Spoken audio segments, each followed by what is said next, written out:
protecting the constitution requires you as a president to at least raise it on your day of inauguration. So the Hustler Fund has not helped in any manner whatsoever. I think the Hustler Fund is the biggest scam and a joke that has happened in this country. When he presented it during its launch, it looked realistic. It looked like people are going to benefit from it. I will not pay it because really hata sijui ilienda wapi. Nilichukua tu hivi fuliza ikameza. He will well say that he has amepunguza bei ya unga. Well, it's an achievement in its own right. About 2 years ago, all the roads were leading to Kasarani Stadium for the inauguration of President William Ruto. 2 years down the line, we are sitting here to discuss what the 2 years have looked like. Of course, his presidency has been plagued by demonstrations. Probably many of you will argue he brought them onto himself, but also a downtrodden economy where many people are reeling in the bad financial situation. I am your host, Alan Harvard, and this today I am joined by Boniface Gashora, and we are going to be weighing into the 2 years of the presidency. If you are new here, kindly do this, subscribe and turn on the notification bell, and you will always be number uno to be notified when we put out a new video. Without further ado, Gashora, kindly salimia watu. Hello viewers, and how are you? I hope you're doing well. Welcome to our channel. Kindly subscribe. We are here for you. Let us go straight into it. And let us start with, because there are a number of sectors that the president had vowed to change. And let us start with the rule of law, and that is particularly the judiciary. What's your take on President William Ruto's approach when it has come to the rule of law and dealing with the judiciary? Well, he started very well.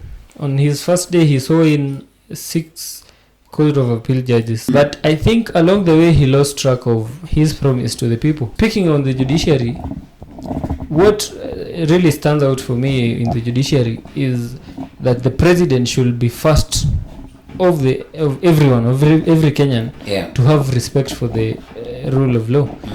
And in his speech when he was launching his manifesto, he made a speech and said he was answering the question, why do I want to be president? And the first thing he said, he wants to protect the Constitution 2010, which he did not support. And again, protecting the Constitution requires you as a president to at least raise it on your day of inauguration. Not raise the sword. He did not raise the Constitution to the people.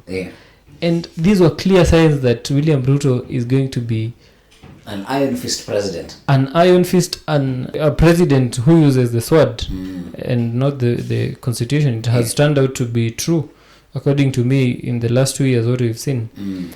And he has been in kind of battle with the judiciary. You remember the time that court orders were being dished out to stop him from implementing some of his policies, such as the housing levy, the finance bill, the SHIF. And I think by him funding and giving more financial freedom to the judiciary, he's trying to help them in one way. But again, by disrespecting the same orders that they give, or even the advice. Some of these orders are just advices. And the rule of law requires the president to not just make sentiments and say that you're going to observe the rule of law. Lead by action. Observing rule of law, I'll give him a 2 out of 10. When we speed away from the judiciary and now look at the reconstitution of the IEBC. When he was being inaugurated, he spoke so highly of the IEBC chairman then, Wafula Chebukati, for not bowing down to the pressure that might have existed at that particular time. But 2 years down the line, we do not have a functional IEBC. On IEBC, he was very categorical in praising the chairman and criticizing the Cherera 4. Whether he was right or wrong, I think he needs to be intentional about what he will have done immediately after ousting the Cherera 4. And you should at least show your intention as president to bring in new commissioners so that the IEBC is in place. And IEBC being in place is a matter of life and death, really. Because right now, as we speak, the people of Banisa in Mandera do not have a representative. Yeah. It's a matter of people feeling represented. Right now, you could have as many as 200,000 people in this country who are not represented in the National Assembly. By now, we should be having a functioning ABC. As I conclude on this topic, again, it's intentional. Yeah. Because it's a political play. It's a political play. The economy, which has been a bone of contention by many. Your sentiments. You know, the president came in on a promise of bottom up. Well, whether he came clear or not about what he was raising from the bottom, I really dust, you know, or taxes. Or taxes. I say it. When he came to the people, he really told it so well. I, even not supporting him, would have thought that now Kenya will be El Dorado, the land of gold, when he becomes president. Yeah. I was very optimistic, to be honest, about him and how he was going to deal with the economy. But he has really failed on this. But when he got into office, I think it could have been a reality hit him when he got to be president. Yeah. But again, he could have been playing the ignorant card and just telling people things that he knew would not happen. On the economy, he's really failed, especially on matters cost of production, matters affording basic needs, affording food. He will well say that he has amepunguza bei ya unga. Well, it's an achievement in its own right, but how effective is kupunguza unga in the pocket of common wananchi? For you to buy unga for 100 shillings or 130 as it is right now, you have to have the money in your pocket first. It doesn't just haitoki juu like manna. You have to have the money. And he forgot that people have to have the money first. Sio kupunguza tu bei. And again, on the contrary, you're raising the cost of production by increasing taxes on fuel. He increased VAT on fuel by 16% from 8%. That increases the cost of production, and it has a ripple effect on every other aspect of the economy. So the Hustler Fund has not helped in any manner whatsoever. I think the Hustler Fund is the biggest scam and a joke that has happened in this country. When he presented it during its launch, it looked realistic. It looked like people are going to benefit from it. I will not pay it. Because really, hata sijui ilienda wapi. Nilichukua tu hivi fuliza ikameza.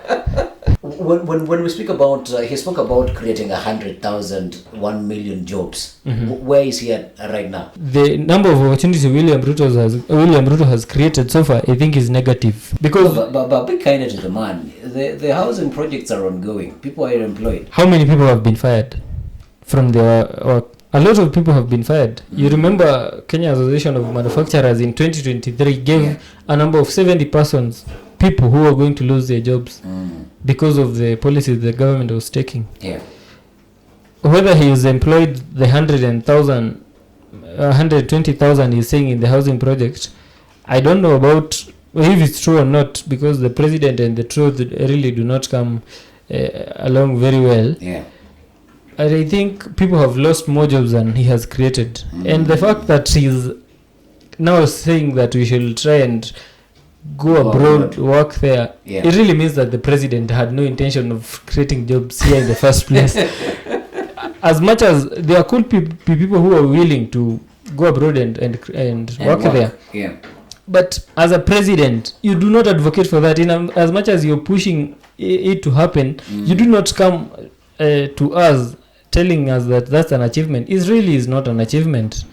You want people to build and live in your country. That's how economies grow. That's how people build Sri Lanka. That's how people build the likes of Japan, Singapore. That's how they build. You do not export your most important resource, the human resource. Education. Oof. You know, this guy, it's thinking in education. And what really stinks is the correlation between the budget that is given to that ministry and its real status on the ground. First of all, he did well by employing 56,000. That one I give him. 56,000 teachers were employed in 2023. That one he did well. But by employing teachers, you do not assure them of a good environment to work in. They do not have classes. Schools in this country are being run under trees. Yeah. And people in the Ministry of Education are just doing every other kind of scandal every now and then. But I think on education, the biggest miss that he had is his stand on CBC. Yeah. He came in on a very critical card of CBC. He was saying that this thing is bad, we should do away with it. Yeah. And again, if he really meant it, he would have done away with it. He had the opportunity to do that. Yeah. It was only 1 and 2 years in, then he would have avoided it, but he did not. He chose to continue with it. If the funding model is bad, it cannot be good for some other people. Yeah. It's bad for everyone. And I think, in my opinion, it should be done with because it is killing dreams right now. Yeah. When it comes to internal security, or even let's say internal security and our foreign policy, what do you make of his presidency in those two? And of course, he has been called the flying president. Yeah, I think on internal security, he's done a good job in trying to combat the bandits. Yeah. It has really worked what the military and the police are doing in that North Rift region. But again, room for improvement, because you can still hear of attacks, even if they are not banditry, they are clan wars and people are getting killed here and there. More can be done on that. On foreign policy, the president came in on a card of presenting Kenya as African Silicon Savannah and everything that he said. And when you make 66 trips, 67 now, in 2 years, I really expect to feel the effect of the trips, the impact of the trips here back home. Yeah. I do not feel, and I think the highlight of them all was that state visit he made to the US, and a handful of promises were made to him. The one that I want to talk about, the designation of Kenya as a major non-NATO ally of the United States. Yeah. It was supposed to be effected, I think, in June, which did not happen. Yeah. I think when it was supposed to be effected, it was the day that people were going to storm parliament. But the Congress took a step back on it. Yeah. After realizing how the other demonstrators were handled. Yeah. Yeah. Again, he has sent police to Haiti on the request of the United States. I would not say it's the United Nations. It's not the United Nations that requested it. It's the United States. I think so far the police are doing well there. China and Africa is really is a good relationship. You could not compare it, because Africa relates with Africa as a continent. Yeah. It does not come to Kenya and say we're going to. It comes before coming to Kenya. It goes to Africa. They have deliberations with Africa, the continent first. Then it comes to Kenya, and I think that's why the relationship between African countries and China is more seamless as compared to that of other countries from the West. And right now, you saw it even in the visit of Raila Odinga there. Yeah. It really is a fruitful summit as compared to every other visit. That's why I didn't even complain when Ruto went to China, because I think China are more deliberate in everything they do. They are more honest, and they're good people. Yeah. Okay, you're basically rooting for the Chinese people, for Xi Jinping.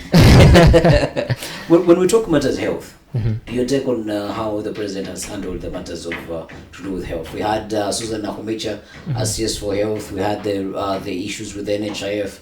Right now, the government is supposed to roll out the SHIF. What your summation of how the president has managed the health sector? Yeah, actually, health was one of the 5 topmost priorities of this government. But I think the approach they used was really not well structured to work in this country. Yeah. Firstly, you design a fund that no one understands about, and you say that you're doing away with NHIF because of the corruption that has been there. Yeah. It doesn't mean that when you create another fund, the corruption will not be transferred to it. It's really a matter of how can we remove these vices that we're seeing in these government funds and everything.